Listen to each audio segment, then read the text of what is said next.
Guys, welcome back to another video on the Inside Spurs channel. Happy Thursday, late afternoon, early evening, whenever it actually is that you're seeing this. I hope the day's treated you well. You've looked after yourself. It was raining when I recorded my first video.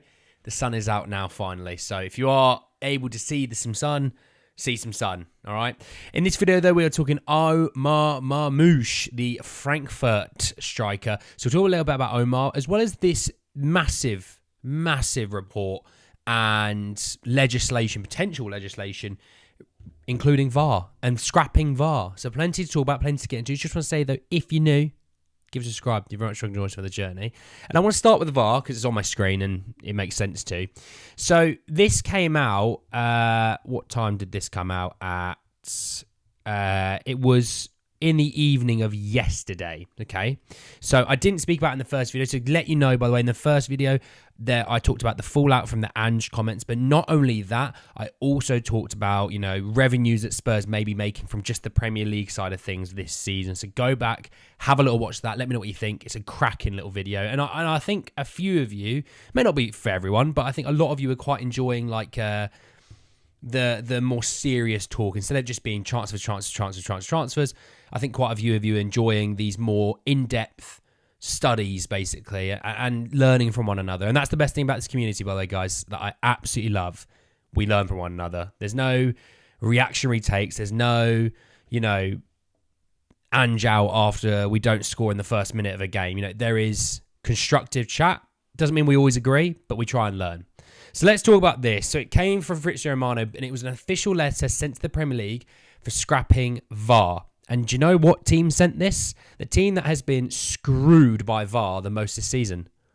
Wolverhampton Wanderers. No, it's not Liverpool, as much as you may think. It's Wolverhampton Wanderers. So it says that Wolves have formally submitted a resolution to the Premier League to trigger a vote at the league's AGM in June on the removal of VAR from the start of the 2024-25 season. It's obviously next season. The introduction of VAR in 2019-20 was a decision made in good faith and with the best interests of football and the Premier League at its heart. However, it has led to numerous unintended negative consequences that are damaging the relationship between fans and football and undermining the value of the Premier League brand, which I'll go through in just a second. I think that's true. I think VAR, if I give you my quick opinion before reading out all these things, there's a lot of things and I kind of want to break it down a little bit by bit. I think on the face of things, VAR is a actually good thing, okay? When used correctly and efficiently, VAR's brilliant. Because actually, if you can, when we have the automated goal line system, that's over the goal. That's a goal. Blow my whistle, it's a goal. Brilliant. You're thinking, has it gone in? Oh. And if it gets cleared, like last night, Casemiro cleared one off the line, everyone was kind of like, he's not giving it. What defending by Casemiro? Which, by the way, there's going to be a few United fans that kind of go, look, we may not think he's going to be here next season, but he was good yesterday, and he was.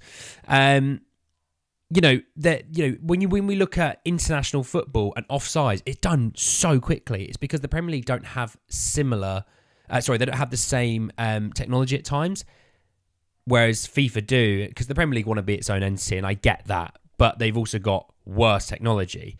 We watched, what was it? It was Bayern Munich, Real Madrid, the first leg. And we watched, I can't remember the referee's name, so apologies on that. We watched that referee genuinely drop a 10 out of 10. 10 out of 10.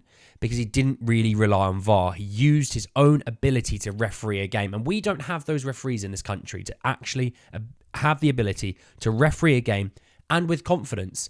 I think they kind of go, look, I'm going to try my best, but hey, got the boys, haven't I, to come help me. It's like if I said to you, when was the I want you to ride this bike, and you go, God, I've not ridden a bike in a little while. I go, well, I want you to ride it. I'm really struggling, I can't do it. Well, I'm going to stick stabilizers on it. So slam it around the corner, who cares? You'll be all right. It's the similar sort of vibe that I'm getting. So this list, it says the impact on goal celebrations and the spontaneous passion that makes football special. I went to a Champions League game, Spurs Sporting Lisbon, 1-1. We score in the absolute last kick of the game. Harry Kane wheels off in front of me and my friends down in the corner. I'm going absolutely mental. 5 minutes later, we're still waiting for the outcome of the VAR because it was that close. Because his pinky toe was offside. It was ridiculous. Frustration and confusion inside stadiums due to lengthy VAR checks and poor communication. Well, the issue is fans can't see it on the screens. So we're kind of just sitting there waiting like, I don't know what's going on. How's the dog? You're building some Lego. Nice. Let me have a go next. That kind of thing. A more hostile atmosphere of protest, booing of the Premier League anthem and chants against VAR. If it was done correctly, that wouldn't happen. Overreach of VAR's original purpose to correct clear and obvious mistakes, now overanalyzing subjective decisions and compromising the game's fluidity and integrity. That's a big thing. VAR was brought in to be scientifical and straight to the point. That's offside. That's a foul. You can tell that's a foul. That's a handball. None of us know what a foul and handball is. But the issue is we're seeing fouls that we're going, he's gone over the top of the ball. Romero's been sent off for that. Basuma's been sent off for that. And they've not even given him a booking, but they've just given it a normal foul. There's no consistency. If one is a red card, then the others are a red card. That's the way I look at it. And if one's not a red card, none of them are red cards. But each referee has a different idea. Diminish accountability of on-field officials due to safety net of VAR leading to erosion of authority on the pitch. It's my point proven. They have no control over the game. I just think they've kind of just been constrained into just basically kind of going, VAR will do that for you. And they've just lost the ability to referee with any kind of ability. Continued errors despite VAR, with supporters unable to accept human error after multiple views and replays, damaging confidence in officiating and standards. I tell you what, if a lino, that's offside, and he was this much onside, I'd go, look, let's go with the lino's decision. And if he was this much, if he was this much offside, but he's given it onside, I'll deal with it because it's just human error. We're allowed to make mistakes. The idea is to have officiating crews that are so good at their jobs that their mistake is so minimal and so infrequently, but we don't have that.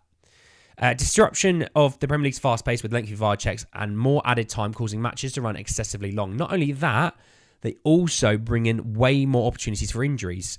Let's see Romero sending off against Chelsea. Mickey van der Ven absolutely blew his hamstring out not long after that because players are sort of standing around kind of going, are we going to start? Are we not? Like, what are we doing?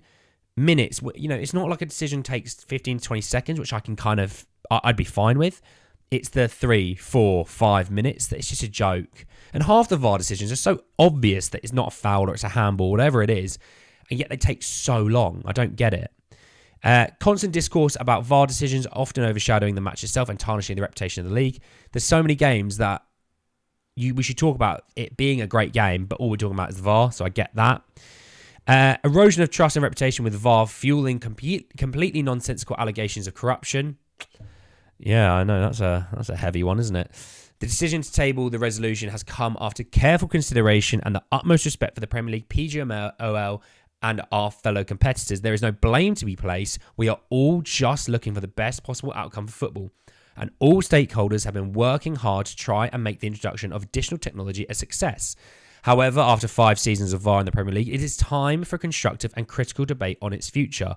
Our position is that the price that we are paying for a small increase in accuracy is at odds with the spirit of our game. And as a result, we should remove it for the 2024-2025 season. Now, I think there's certain technology that we have in this game that are fantastic. I think that goal line technology, money, is great. You know if it's a goal or not. I think the offside, they're bringing a new technology for that, which I just think it should be really easy. Is a player's body part that he can score with further on than everyone else? Yes, he's offside. Instead, we're going, there's this line here, and Mike, can you just draw that line there for me? Thanks. It doesn't make any sense. It doesn't make any sense. So I don't mind this, and if VAR went and we get our football back that we truly love and enjoy, and I can celebrate a goal without going, wait a sec, guys. No, he's giving it on. Oh, no, they're going to VAR. Hang on. Celebrating a bit, hopefully.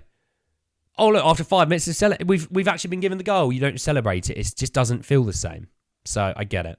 Let's talk Omar Marmoush. What a name. I've already talked about him before, but Omar Marmoush, what a name. So he came from Sport Bild in Germany, who said that Spurs are extremely keen on signing Omar Marmoush. Eintracht Frankfurt are demanding 50 million euros for the striker, but are hoping they will qualify for the Champions League, which would avoid them being forced to sell and raise funds. I actually don't know the Bundesliga standings at the moment. Hang on, let's have a look. Table. I think this is their last game of the season. It is. The last game of the season is this weekend. Eintracht Frankfurt to reach Champions League football. That's an interesting... I don't know where they're getting that from. They're 6th. 14 points behind 5th. They'll get Europa League football, but they're not getting Champions League football unless I'm missing something there. But hey, all right, let's ignore that for now. Bonkers. To give you an idea, 50 million euros is 43 million pounds. So 43 million pounds for Omar Marmoush, 25-year-old. He'd be 25. He turns 26 halfway through the next season. Summer of 2027 is his contract expires. This season in 40 games across the Bundesliga, the Conference League, the DFB Pokal, and the UEFA Conference League qualifiers. He's played 40 times, 16 goals, 6 assists in just over 3,000 minutes. On the face things, no. We have homegrown needs, and I'd rather a Solanke or a Tony, personally. For a guy that's 43 million, I think you can get Tony for nothing too much more than that. I think 50 million will probably get Tony. Just give me Tony, if I'm honest. And